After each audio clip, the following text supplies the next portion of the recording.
panig niyang tinitindig ay ganun lang gawin. It's a failure. 500 taon na ang Catholic Church sa Pilipinas. Hindi na-solve ang graft and corruption sa Pilipinas. Dahil nga dyan sa endorso ng kandidato at kapapakialam ng mga religious leaders. At alam niyo ang ginagawa nangyayari? Eto, ang nangyayari, kahihiyan pa ng inyong Diyos. Di ba kahihiyan ng grupo ni Almeida na nagpatong pa ng kamay na gano'n, ano, hindi lang. Kahihiyan ninyo. Obet, how do you react to that? Hindi natin ang kahihiyan ng ating Diyos. Huwag na nating idamay ang Diyos natin sa bagay ng politika. Dahil, halimbawa, sinabi ni Kamanalo, ang inuboto natin ito, sugo ako ng Diyos. Di tama dapat ang sinabi ko, natalo yung kandidato niya. Di mali ang Diyos mo.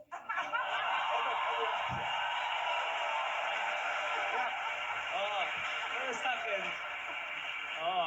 well, talagang yung punto na mag-i-endorso dahil negosyo, mali yun talaga. Pero paniwala ko naman, pare Oka, Mel, marami naman ay mag-i-endorso, tutulong para sa edukasyon ng mamamayan sapagkat ang gusto nila yung katinuan, yung kabutihan ng ating pamayanan. So, ang tingin ko po, kailangan talaga makialam sapagkat pag hindi nakialam, wala kang karapatang magreklamo kapag ka nagkaloko-loko ang ating sistema ng gobyerno. Kaya Atty. Respicio muna ako. Atty. Respicio, hanggang saan ba yung pag-e-endorse nyo? Paano nyo ba ginagawa yan? Meron bang prosesong dinadaanan yung mga kandidato and after that, kaya tsaka kayo pipili kung sino matitino? Idagdag ko na, Mel, kasi baka mahiyang Sige. magtanong si Rod. Oo. Siya'y kandidato. Siya ba'y dumaan din sa proseso? proseso. Because you have excluded him. 13-0, hindi siya kasama eh. Tinignan niyo ba yung kwalifikasyon niya? Alam kong hindi mo sasabihin, but have you actually brought him into the process? Okay. Yes, Rod. Baka naman kasama ako sa zero. Okay. Sige. Kasama rin ako. Pakinggan natin ang sagot. Sige po. Atty. Respicio, go ahead. Bilangin ninyo 13 ninyo. Yes, yung couples for Malas Christ. yung numero na yan. Yes, yung couples for Christ ay dumaan sa proseso. At Okay. it took us 20 years to reach this stage of endorsing. Nung una, hindi muna kami nag-endorse. We just Silent. make some guidelines. Aha. Pinapakiusapan namin yung aming mga miyembro. Pero itong darating na eleksyon, sa tingin namin napapanahon na kailangan ng mag-endorso. Dahil these are crucial... Sir, ang tanong ko ganito. May proseso bang dinadaanan yung mga kandidato? Pinag-aaralan nyo ba? Na-interview ba Isa-isa? sila? Inaalam nyo ba ang background and so on? Okay. I was leading into that. I'm yung sorry. yung pag proseso is dumaan sa discernment ng aming mga elders, matagal na pagdadasal at a-analyze and taking all factors together. Nakonsulta lahat ng mga miyembro. In effect, Atty. Respicio? O yung decision lang ng mga elders? It will be Administration lang it yan. will be impossible to consult all members, kaya leaders ang I pinunsulta. see. Anyway, alam mo, Pare, okay, ituloy mo yung tanong mo. Ibig sabihin ba niyan si Rod Navarro? dumaan ba? Tumaan din sa inyo. Si Obet Pagdangan, hindi kasama ka dun sa Kasi endorse na siya. Kasama ka dun, no? Kasi endorse na siya. Oo. Itong pagkakataon na ito, hindi individuals ang i-endorse namin, kundi yung grupo. That's why we are for the 13-0. individuals. Aha. I see. So, Nako, iinit how ito. could you have studied 13 people as a group? Pwede ba yun? Yes, How did individually. you do is that? what you're saying? Oo, paano nyo ginawa yun? ginamit natin. Oo. Ang formulang ginamit namin is kaya kanina sinabi ko na it took us 20 20 years and sa ngayon sa tingin namin very crucial itong eleksyon. Katatapos lang yung EDSA and there are gains to protect. And we believe that the 13 Okay. can best protect the gains of EDSA. All right. Mel, babalik po tayo sa mainit na extension dito. At sa pagbabalik, Mel, Yung bang simbahan, bagong campaign manager na daw ng mga kandidato. huwag po kayong alis, mga Huwag kayong kaibigan. aalis.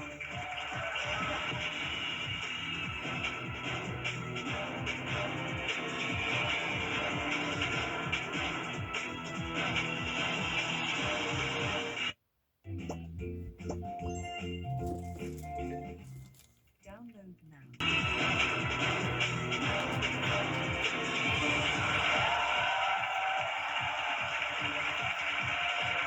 Okay, mga Marit Pare, we're back. At ito po ang initial results ng ating telepolling. Yung pong tumawag na nagsasabing sang-ayon sila sa simbahan na mag-endorso ay 2,278. At yung pong tumawag na nagsabing hindi sila sang-ayon ng simbahan at mga religious organizations na dapat mag-endorso ay 5,284. Meron tayong Paring Oka, tumawag sa atin si Joyce sa Malay ng Antipolo. Sabi ni Joyce, okay lang siguro kung mag-endorse ng kandidato ang simbahan at religious organizations. Karapatan nila ay yun. At saka miyembro rin sila ng Sambayan ng Pilipinas. Kung ang mga artista daw ay pinapayagan natin, ang religious side pa kaya? Okay lang yun, basta sana wag na silang makadagdag sa kaguluhan ng politika. Si Edison naman ng Valenzuela, ganito sabi niya, hindi dapat mag-endorso ang mga religious leader. Ang dapat nilang gawin ay gabayan ng mga botante na bumoto ng wasto at tama na ginagamit ang sariling desisyon at isip, hindi nagpapadikta sa iba. Alright, tuloy na tayo sa debate. Mang Rod, Yes, man. Road na lang, baka pwede. Dahil ando doon sa kabila matatanda eh. Rod, totoo nga ba sa tingin mo campaign manager na ang simbahan ng mga ilang mga kandidato? Iyang mga magidong yan, hindi mukhang campaign manager sa akin yan eh. Ano? At the same time, ang simbahan, sa palagay ko, hindi dapat. Sapagkat tinan mo, una, ang isang bata, bibinyagan, i-endorso nila sa mundong ito. May birth certificate, may kung ano-ano, may bindisyon pangalan. yan. Suma total. Ang patay, bibindisyonan din nila, pero hindi nila natitiyak na hindi sa impyerno pupunta. Ha? Susunod yan, yung bagong kasal. Till death do us part. Mga buhay pa, naghihiwalay na.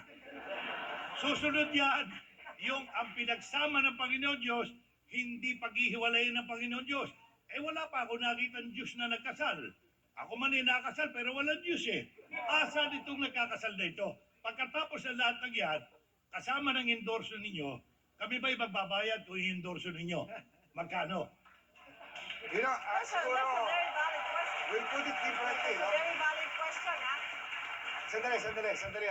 We'll put it differently. Sabi nyo, nag-endorse kayo Ah. at kayo mga-ngampanya. Pag ikaw ay nangampanya, ay gagastos ka. Sino magbabayad ng gastos Yes, that's a very Atty. valid Respicio? question. Kami ay nag-usap-usap na panahon na para yung mga butante ay mag-invest in good governance and in good politicians, no? Kaya kami ang gagastos para sa mga kandidato. May reaction lang dito si Reverend Abante. Kanina nasabi ko kasi na hindi siya sang-ayon. Sang-ayon siya na mag-endorse sa simbahan. Sang-ayon. Bakit po?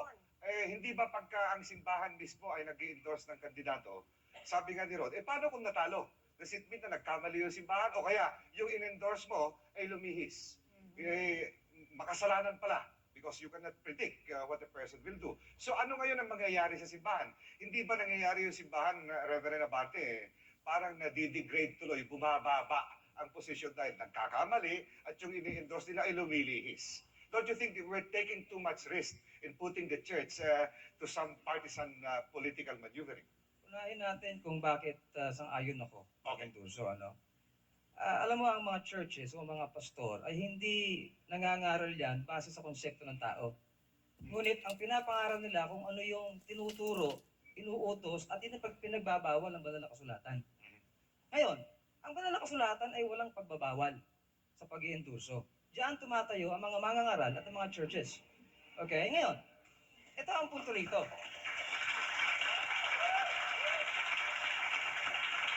Ang sinasabi ng Biblia ay ganito, when the righteous are in authority, the people rejoice. Good. But when the wicked beareth rule, the people mourn. Okay. Abay, So, yun ang ang- tagal-tagal ng panahon, Oscar, na lahat ng mga mamamayan natin naghihirap. Bakit? Okay. Sapagkat walang tumatayo sa katuwiran. Okay. Okay? Ngayon, sino nga ba ang tatayo at magtuturo ng katuwiran? Mhm. Kundi ang mga mangangaral ng salita ng In other words, Pero wala sa Reverend, Biblia yun. Yan, wala daw sa Biblia. Wala sa Biblia yun. Teka, sa Biblia yun, Okay, may sagot tutol ako ron. 17:5 ng Jeremias. Sumpain ng tao na tumitiwala sa tao. Tapos, ito pa. Ito nasa Biblia. Awit 146:3. Ang sabi, Psalms 146 verse 3, ang sabi nun, huwag niyong ilagak ang tiwala ninyo sa mga pangulo o sa mga anak ng tao na walang pagsaklolo. Hindi ka sigurado Iba ang yan. premise nun, Eli. Di ba? Dito isang buhay na karanasan, inidorso ng Iglesia ni Cristo sa Erap. Ano nangyari kay Erap? El Shaddai din. Di ba? Ang El Shaddai inidorso sa Erap. Ano ngayon? Ba't hindi niyo tinulungan si Erap? Tinalikuran mo ha? Mahirap eh. No? Sasagot lang, sasagot lang. Wait, wait. Wala si Brother Mike dito para sagutin ka. Sorry ha. Hindi Pero kailangan sa si akin, Brother Mark. Andiyan ka naman eh, kapatid eh. Wait, wait, Hindi wait, naman kayo. Sana inanay ka. wait, wait. kaya Okay. importante kasi, no? Huwag natin ihiwalay ang pagmamahal sa Diyos at pagmamahal sa bayan. Kasi ito ang pinagkatiwala sa atin ng Panginoon.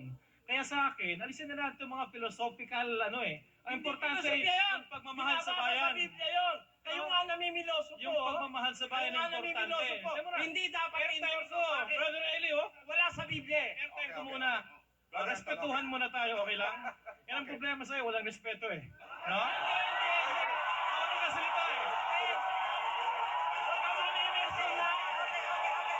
Huwag ka mamimersonal. Alamin mo, debate ito. Allowed dito na sumagot pagka meron ka dapat isagot. Huwag ka lang manggugulo. Okay, Teka okay. muna, sandali lang. Mayroon lang may party dito, no? May sasagot lang. Bago ako pupunta sa'yo, kapatid, magsasalita lang daw si Reverend Abante. Okay, go ahead. Alam mo, sa Briefly, isang- briefly. Sa isang environment na ang uri ng kampanya ay masyadong personalities ang pinag-uusapan. At ang lahat ay nag-i-endorse ang mga manunugal, nag-i-endorse ang mga naniniwala sa pornography. Abay, sino tumatay para sa moralidad? Okay. The You church see? should not Now- run away Yes. from Now, we politics. have to Okay, teach may something sagot here. naman dito. Go ahead. Hindi po dapat mag-endorse ang relihiyon, Reverend Abante. Kami po'y miyembro. Pagsikil sa karapatan ng mga miyembro bilang mamamayang Pilipino. Kami miyembro. Paano kung ang napupusuan ninyo hindi namin ibinoto? Pagka hindi namin ibinoto, ititiwalag. Pagsikil sa karapatan ng mamamayang Pilipino yan. Yun ang ibig sabihin natin. Okay, sagot lang, sagot lang. Okay. Attorney, titiwalag ba? Yun ang gusto kong liwanagin. Ang Sige, ibig sabihin ng endorsement Endorsement. Okay. ay hindi yung pag hindi ka susunod, ititiwalag ka. We will endorse as part of our teaching and guidance. But in the ultimate analysis, it will be the individual who will actually decide. Yes. Individual conscience. Yes, Brother Romel. Yung sinabi po natin kanina na ang simbahan bilang isang institusyon ang nag-unify ng mga mamamayan. At alam natin ang mga kandidato ay sumisimba. Ngayon, kung nagnanais tayo ng isang magandang bayan na nangangarap ng kapayapaan, tungkulin ng simbahan na mag-provide ng avenue.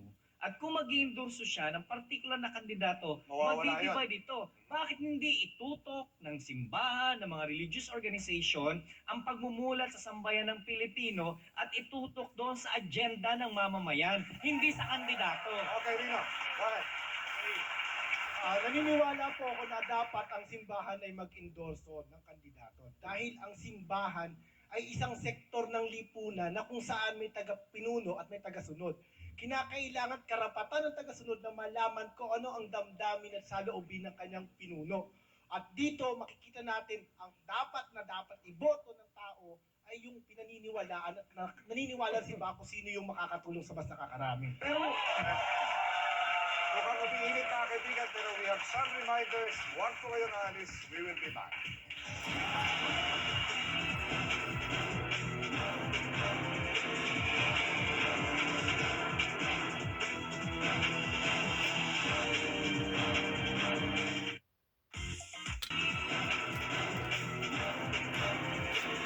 Okay. Narito po ang resulta ng ating telesurvey. Sang-ayon, no? Ito mga sang-ayon, 2,493. Yung tumawag po na hindi sila sang-ayon makialam ng simbahan ay 6,000. Wow, talaga. Okay, Obet. Mukhang may initial reaction si Obet. Obet, may tatanong na ako sa'yo. Oh, sige. What if, Pareho ka. ikaw obviously napili ng Couples for Christ, so you should be happy, isn't it? Kasi at least I'm happy at nag-endorse saka But what wala- if Yeah. hindi ka nila pinili? Well, alam po ninyo, ibig ko na liwanagin. Okay. Wala po akong i-contribute pa si Sampera sa pagkapili sa amin, no? In fairness to the choice. Ngayon, kung hindi napili, dapat lang po igalang eh. Pero ang punto paring Oka ay, alam po natin na yung gobyerno, yung politika, yan ay pamimili ng umuugit sa atin. So the business of politics is very serious. At hindi natin dapat ipaubaya sa mga politiko lang ang politika. Dapat pakialaman po ng iba't ibang sektor para noon, masuri ng mabuti ang dapat umugit sa ating pamahalaan. Pero may pananagutan ba kayo? Dali lang. May pananagutan ba kayo sa Couples for Christ sapagkat kayo inendorso? Meron ba kayong iniintay naman? Meron bang covenant na Oo, may pinipirmahan? covenant. Ano ba yan? Meron ba Ah? ganyan? Wala pang written covenant, pero meron kaming, we will be their watchdog. Maski endorse namin sila, pero hindi sila gagawa ng mga inaasahan namin, gagawa sila ng hindi mabuti, we will be the first to fight them. No? So How? hindi How? ko po, How will you fight them? Pag nasa posisyon na sila, ganun ba? yes, pag, Pag-rally, people power. Paano kung mabait sila sa inyo? Pabayaan. Ano ba yan? Lalabanan nyo pa ba sila kung mabait sila sa inyo? Kung gagawa sila ng pabor sa Couple for Christ? Di ba ganon?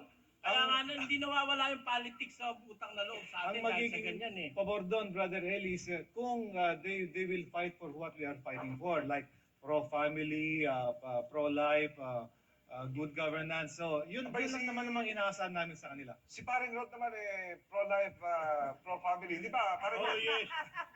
Magaling ako magpamilya, walang duda ron. Antipresya, baka hindi alam ng pamilya ko na magaling ako magpamilya. Ngayon, ang problema rito kaya ako nagkukumahog na makarating sa Senado. Hindi dahil sa kokonti magandang lalaki ron, hindi. Wala doon.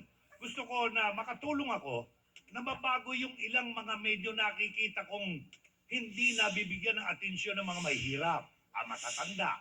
Ako'y Katoliko. Sa makatuwid, kaya ako hindi sumasang-ayon dahil mismo sa simbahan at sa ating ikangay relihiyon, marami kayong iniindorsong wala sa lugar eh. Meron diyang gagawin sa ebanghelista, pipinturahan ng kote, sisimentohan, lalagyan ng peking mata, i-endorso ninyo sa amin. Kami Santa Casino, Santa Loto, Santa Kikil, Santa Delehesia. Okay. Ang dami ninyo pinakikilala eh. Isa lamang ang Diyos. Isa lamang ang Diyos, isa lamang ang Diyos. Yan ang i-endorso ninyo. Hindi tayo magkakatalo rito. Okay, Rex. Ray, go ahead. Go ahead. Kung ako po isang magiging ipokritong kandidato, papakita ko na moral ko maganda, maayos. Pero pag ako nasa pwesto na at magiging dayok-dok at gahaman sa posisyon, ano ho ba ang iaano niyo sa akin? Paano na ang mga maniniwala sa inyo, sa religion nyo, pagkatapos nyo akong endorso? Okay, Mike. It seems to me that you're part of that group that has endorsed. Okay. Yes. Ikaw, anong sagot mo doon kay Rex? Kung si Jesus mismo nung oras niya ay nakialam sa politiko sa pamagitan ng pagtuturo ng tama at mali, ganyan din ngayon, ang good governance is an education na kailangan may tama at mali. At dapat mag-endorso ang simbahan para matuto ang mga tao. Kasi in the end, choice naman ng sariling tao ang pagboboto. Hindi nag-endorso si Kristo, iho. Hindi nag-endorso si Kristo. Nagbigay siya ng guidelines kung sino ang dapat piliin. Pero never na may tinuro siyang tao na inendorso. Yun ang Okay. dapat gawin ng simbahan. Magbigay kayo ng guidelines. Huwag kayong mag-endorso. Mike, Okay, go Mike. ahead, Mike. Hindi talaga dapat mag-endorso kasi ganito, ang tinuturo sa relihiyon, kabutihan. Ang politikang tinutukoy natin, marumi. Pwede nyo bang samahan niyo, sabihin niyo sa akin na yung maruming politiko hahaluan ng relihiyon? Di ba hindi pwede? Ngayon ganito, kung yung mga politiko gusto niyo talaga mabuti, turuan niyo mismo sa loob ng relihiyon nyo. Ngayon, kung ang relihiyon nyo, sa palagay nyo, marumi, pag nag-endorso kayo ng marumi, tama lang i-endorso yun dahil marumi yung relihiyon nyo. pero, Ganun yun. pero tama na, no? Alam mo, Pero maliwanag naman yan sa Katoliko eh. Bago mag-endorso ang mga lay leaders ng simbahan at religious organization, ini-screen yan sa credibility, moral integrity, at competence. Kaya sigurado, pag nag-endorso ang religious organizations, mahusay yun. At siyempre, babantayan pa rin ang patuloy na consultation. 13-0? Kung ini-screen, bakit naging 13-0? Black voting nangyari. Okay, Naging lang yung senator eh. Hindi Okay. talaga in-screen Mamaya na. Naging senator, siyempre. Okay, pa. 13-0. At saka po, kung ini-screen po yung mga ini-endorso, bakit po may mga kandidato na pumalpak kagaya po ni Erap? Okay, good. Alam mo, mabuti na mabuti kung ang lahat ng mga criteria ay sinusunod, ano? Subalit sa environment na nangunguna ang salapi, ang personalities, ano? Lalong natatabunan ang issues eh. Doon na Natatabunan nga ang tayo, morality, Pastor, natatabunan pumapasok ang eh. uprightness. Yung usapin So, ng dapat talaga i-endorso dahil para malaman natin kung ano Alright, upright. alright. Yung pagpapaliwanag natin sa mamamayan, nung kanila yung agenda na dapat ipinapasok ng mga namamahala ng bayan, yun dapat ang sentro. Yung pag-endorso natin ng particular na tao, pinapatulan natin yung kababawan ng mamayan na masentro sa tao, hindi sa issue ng mamamayan. At Alright. tungkulin natin yun, na palawakin yun at ipaliwanag. Alam mo siguro, excuse me siguro tanungin natin, kasi kayo hong nakasalang dito, kayo nag-umpisa yung 13-0 movement. Alam mo, may napansin ako, Mel. Nag-endorse na ng 13-0 sa senatorial. Pero mag-aantay pa tayo, Attorney Respicio, na may endorse kayong councilor, mayor, Sa local congressman. government. Kasi politika din yan. Sa local It's government, part of meron the din. service. Are you going to endorse the other candidates for the other positions? We are studying that. We might, but wala pang final stand on. We are studying yung endorsement sa Ano ang kasama sa endorsement mo? Do you go campaigning? Paano ba yan? Paano ba ang inyong endorsement? Simply saying we endorse the 13, ganun lang mo ba yan? No. Or do you put up efforts to really convince the people? Mga kampanya. Kaya Yes, nga yes, po, go ahead. kaya nga po 13-0 kami sa Couples for Christ ay dahil issue ang pinag-uusapan, hindi personalidad. Hindi partisan politics, kundi moral authority, moral guardians. Hindi nga, ano kasama doon? Okay, may answer dito. Hindi po ba na pagka nag-endorso kayo, ang nangyayari, but yung mga kamiyembro nyo, imbis na dapat sila mismo yung nag-iisip kung sino yung karapat-dapat sa posisyon, ang nangyayari parang sinasaklawan nyo yung karapatan nila na mag-isip kung sino yung talagang dapat. Bakit ba pag sa ibang bagay nakikinig tayo sa simbahan? Sa kasal, sa binyag, o kung ano pa mga bagay sa kasal, nakikinig. Pagdating ng politika, bakit ayaw natin? Para sa akin, okay lang mag-endorso ang simbahan. Huwag lang yung mga pinuno na hindi marunong rumispeto sa oras ng iba, yung sabad ng sabad, hindi pa tapos magsalita yung kasama. Okay. Alam mo ba kung bakit ayaw namin makinig sa simbahan tungkol sa politika? 300 taon kaming naghihirap dahil ang simbahan ay kinontrol ng politika. 500 taon na! 500 taon na! Kaklaruhin lang po uli natin yung punto nung binibini kanina. Hindi inaalis ang karapatan sa mga miyembro ng simbahan na pumili pag inendorso ng pinuno. Ito lamang ay, kumbaga, pagigiya, pag-guide sa pamagitan ng pag-endorso. So ang simbahan, sinasabi mo, ang simbahan ay diktador. Dinidikta niya ang mentalidad ng bawat miyembro. Dahil ang simbahan ay aral pang spiritual, hindi pang politikal. Agree po ako dyan. Wait. Ang simbahan nandiyan upang gabayan ang mamamayan. Ang paggabay na yan ay nasa sa mamamayan kung sila ang pipili ng dapat iboto o hindi. Teka! Paano masasabi na yung isang kandidato, di ba? Kaya nga yan pupunta ng simbahan kasi yun yung place para may peace of mind ka. Pero yung pagdating mo sa simbahan, marinig mo na sermon ng pare yung politika. Kailangan bang haluan talaga yung simbahan ng politika? Kasi hindi na mag-endorse ang yung simbahan eh. Ang Okay, simbahan Mike. lang yan. Yun lang Okay. yun eh.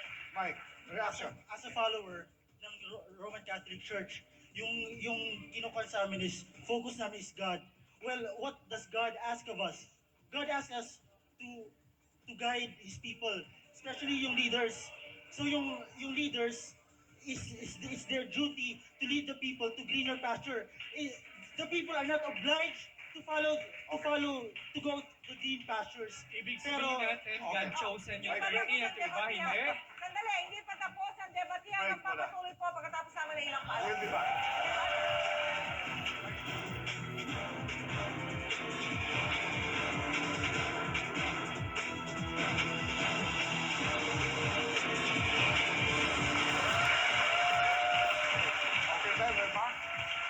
mga kaibigan, ang resulta ng ating telepolling, yung pong tumawag na nagsabing sang-ayon sila ay 2,675. At yung hindi sang-ayon na mag-endorso ang simbahan at ang mga religious organizations, mabang 6,631.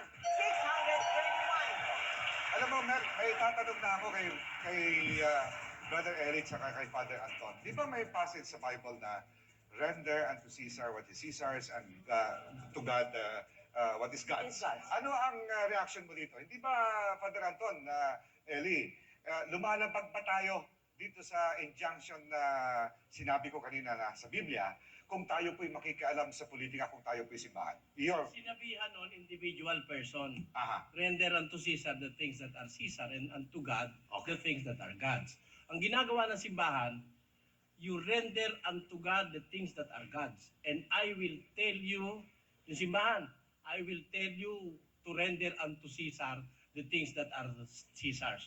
Ang ginagawa ng simbahan, masyado ng pangdidikta, paninikil sa karapatan ng tao. Dahil, halimbawa ako, Ako na, pwede na ako. pwede kong sabihin, si Governor Pagdanganan, boboto ko eh. Natitiyak na nga niya ngayong gabi, boboto ko siya. Pero, hindi ko siya i-endorse sa membro namin. Kasi, pag siya naging kurap, bandang huli, nilalagyan mo pa ng cargo di konsensya yung membro mo. Ha? At kung halimbawa, hindi ka sinunod ng membro mo, nilalagyan mo rin siya ng cargo di konsensya dahil siya, hindi masunuring ng Hindi makasunod at sa'yo. simbahan. Aha. Hindi sumusunod sa leader. Aha. Kaya dalawang kasalanan ang ginagawa mo sa So membro you mo. put the At church at risk. dinidisregard mo totally yung sinabi ni Jesus Christ na dapat i-respect, render unto Caesar the things that are Caesar's and unto God the things that are Okay, God's. Father Anton, okay. Your Okay, side. my side. Okay. Siyempre, una sa lahat, nare-respeto ko yung posisyon ni Brother Eli. Pero sa palagay ko, mali interpretasyon niya. No? Ang Makinig tayo. Makinig tayo. Let's listen. Let's listen. konteksto ng pagbabayad ng buwis yan eh, kung magbabayad sila o hindi. Ang sabi ng Panginoon ni Jesus, bigay mo sa Diyos ang sa Diyos at kay Cesar ang kay Cesar. Ang ibig sabihin niyan, gawin mo yung tungkulin mo sa Diyos, gawin mo tungkulin mo sa bayan. No? Anong tungkulin sa bayan? Anong tungkulin natin sa bayan? Ano yung responsibilidad natin sa bayan? Maglukluk tayo ng mabubuting maglilingkod sa atin. At kung kinakailangan mangampanya tayo ng mabubuting lingkod. Okay, may reaction dito. Rico, go ahead. Reaction lang sinabi ni Father Anton. Sabi niya, ibigay niyo sa Diyos ang para sa Diyos, bigay sa tao para sa tao. Hindi ba ang tungkulin ng simbahan ay magbigay, mag-aral ng mga tao na maglilingkod para sa Diyos? Hindi yung ibibigay mo yung kandidato para sa kanila. Anong gagawin ng kandidato kung pumalpak? Sabi nga ng Corpus Christ, 20 years, mahabang discernment, pinag-aaralan nila. Paano kung halimbawa ay pumalpak yung kandidato? Sabi nila, magkaano nila siya sa stick, lalaban ulit sila. Ano yun? Samantalang sa Biblia, ang propeta Elias nanalangin. Tama yung panalangin niya, pinakinggan ng Diyos. Kung hindi pinakinggan ng Diyos yung panalangin nila, ano mangyayari sa kandidato? Okay, thank you. Yes, ma'am, go ahead. Naniniwala po ko, at alagay ko rin naniniwala din naman, na ang politika po ay bahagi ng ating social environment. Kaya po bumantot, gumulo, at naging marumi ang politika because nobody lift a finger to do something about it. Ngayon, nakikialaman ang simbahan at lahat ng religious organization, kaya nakikialam, hindi pala mag-pressure. Nakikialam lang, para pumili, according to Deuteronomy 16:18, humirang ka ng mamamahala, yung hindi nangungurakot, yung hindi, they must not be impartial. So, kaya nakikialam ang simbahan. Okay, thank you. Yes, Rod, go ahead. Okay. Well, mga kaibigan at mga tagapanood, mawalang galang na, ako po'y hihingi ng tawad sa Panginoon Diyos ngayong gabi. Bakit ho? Masyado nating kinakalagyan ang pangalan ng pobre. Alam po ninyo, ang Panginoon Diyos po ay hindi politiko.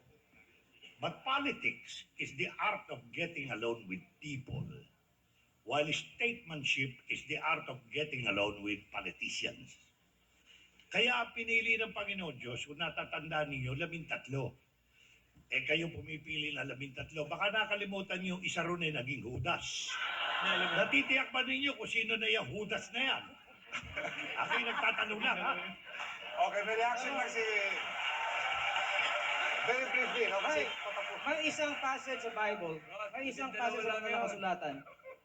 Ang sabi sa Proverbs 11:14, where no counsel is, the people fall. Ito ang tinatayuan ng mga churches at mga pastor sapagkat kinakailangan natin ng aral ng banal na kasulatan. Okay? In all aspects, mula sa kaligtasan ng kaluluwa, hanggang sa kaligtasan sa kahirapan, hanggang sa governance, kailangan natin ng katuruan mula sa banal na kasulatan.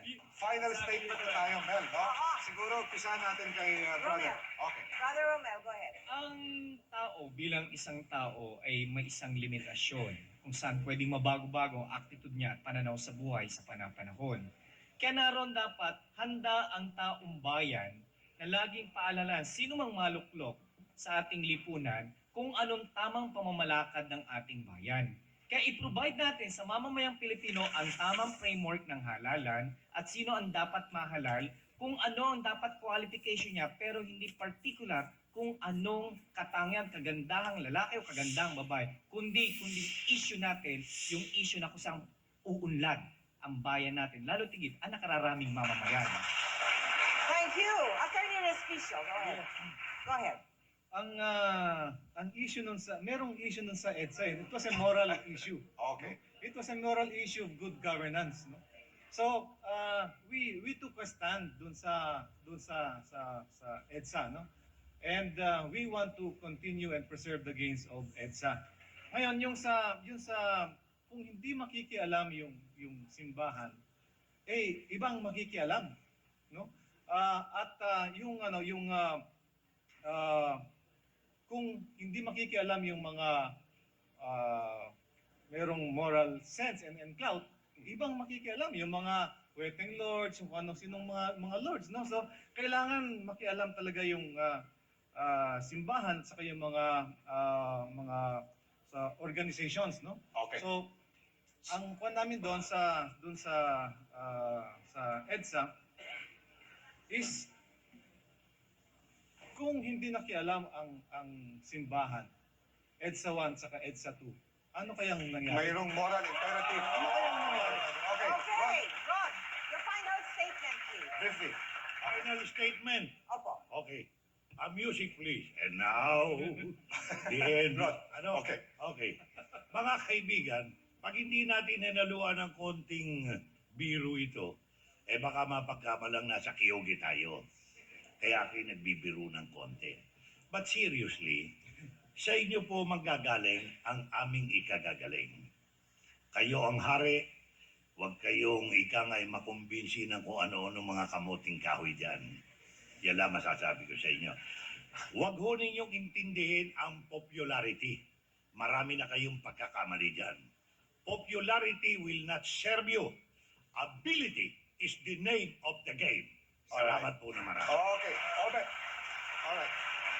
Salamat, Oka. Marami po natututuhan dito. Anyway, ang punto po natin ay napakasel ng politika para ipagbayan natin sa mga politiko o ilang sektor na ang interest na pansarili ang maghahari. Ang dapat ipalawakin natin ang pakikialam ng bawat sektor sapagkat kung makikialam yung mga illegal drug lords at yung mga iba diyang grupo ay nakikialam, bakit hindi ang kooperatiba? Bakit hindi ang civil society?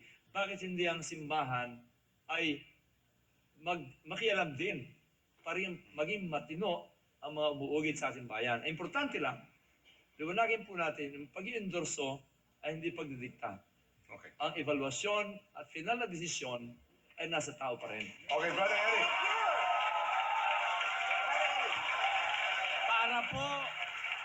Para po mailagay sa kamay at desisyon ng tao, hindi kailangan mag-endorso ang sino mga religious leader. Kailangan magbigay sila ng guideline, yung galing sa banal na kasulatan na mapanggagalingan ng magandang gobyerno. Kung sino ang maaaring makapamahala ng maganda, yun ang dapat nila ibigay yung mga katangian. Pero mag-endorso ng personal na tao, inaalisan mo na ng karapatang mamili ang membro mo. Para ba sila puro tanga na at ikaw na lang ang magdidikta. Diktadoran labas mo niyan. Yan ang masasabi natin. Oh, Panay Anton, you have the last say.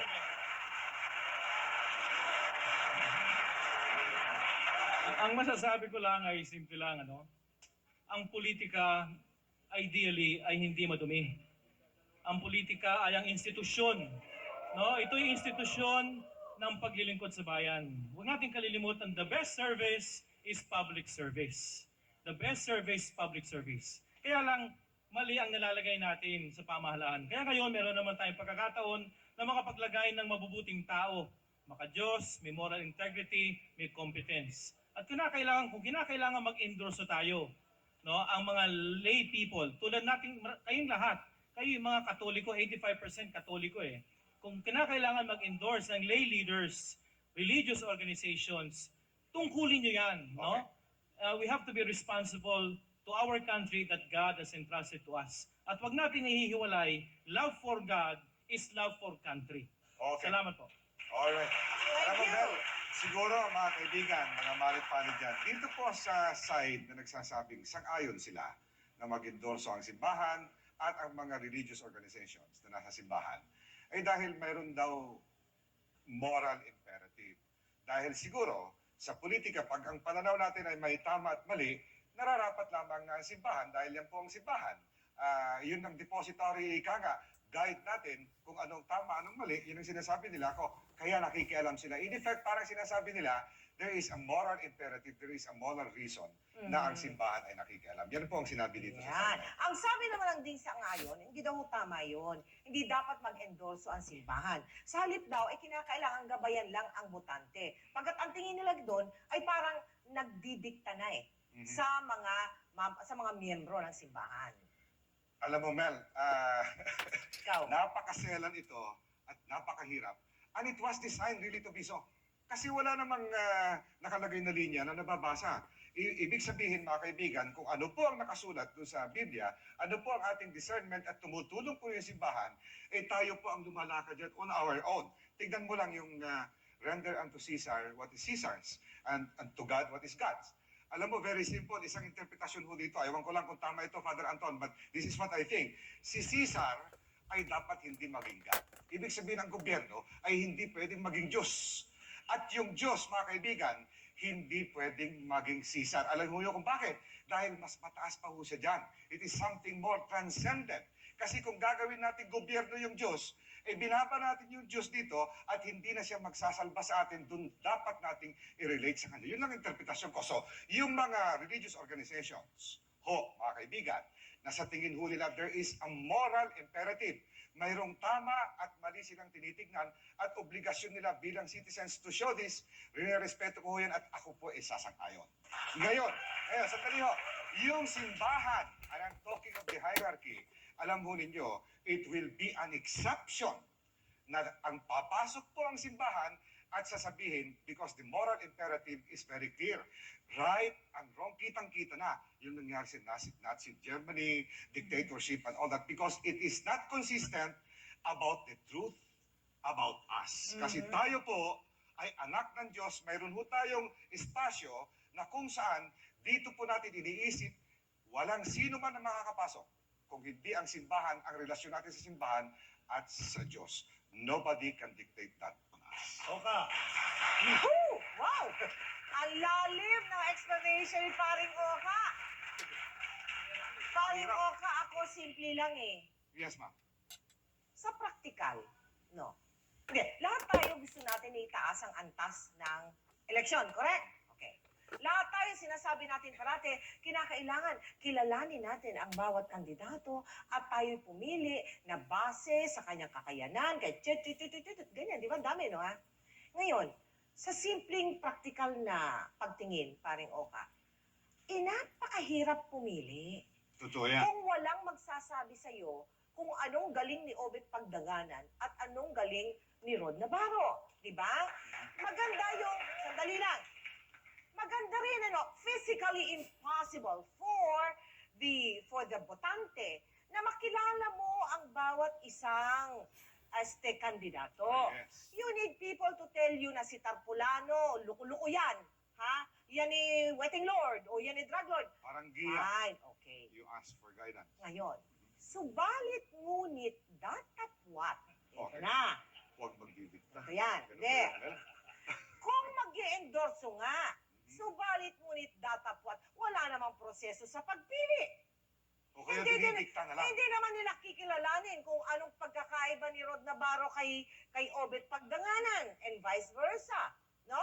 O kaya naman mag-e-endorso nga, wala namang hihinging pananagutan dun sa i-endorsohin. Okay. Ay, para kita mag-e-endorso. Yun. Wala na.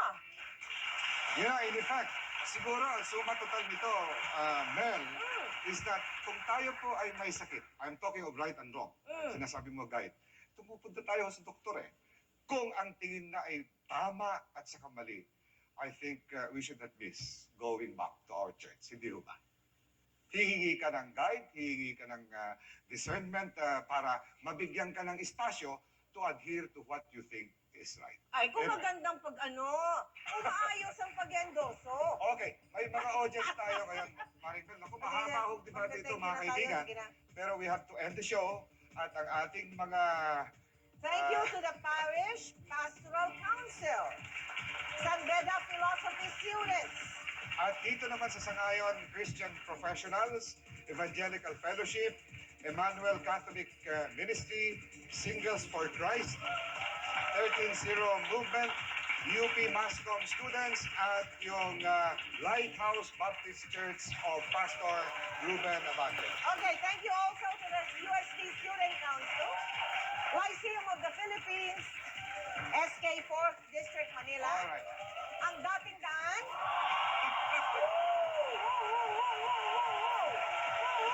Okay. Thank you. Final result. Wait, parang Okay, ka. final. Ateneo de Manila University students. All right. Thank you. And Far Eastern University students. Thank you. Yung final results ng ating telepolling. Sang-ayon, na mag-endorso. 2,848. At yung tumawag po na hindi sila sangayon na mag-endorse ang simbahan, 7,140. Okay. Maraming salamat po mga kaibigan. Thank you very much. Magandang gabi po sa inyong lahat. Magandang gabi po sa inyo.